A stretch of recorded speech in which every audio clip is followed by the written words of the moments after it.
Good morning. It's Thursday morning, and the eNews is about to go out, and I just wanted to record a greeting. I've been thinking in the last few days about how, for some in our congregation, yesterday's inauguration was a great time of celebration, and for others, it was a time of grief. And we find ourselves in various places along all different spectrums, and yet we still can come together and be part of a community. In the Episcopal Church, while we may not always agree with all of the decisions any institution makes, whether that's our congregation or our diocese or our nation, we are really grounded in some components that are both reflected in our national structure and in our church structure, partially because they were established at the same time period by similar founding fathers, some even overlapping in those situations.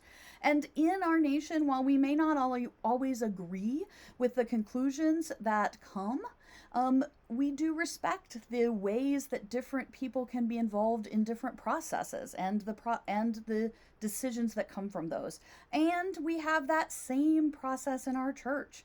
And so in the church, the rector works with the vestry to guide the mission, and your way of being involved in that is by participating in the annual meeting and electing vestry members, in the same way that our church then elects people to go to our diocesan conventions, and on the diocese elects people to go to the national convention.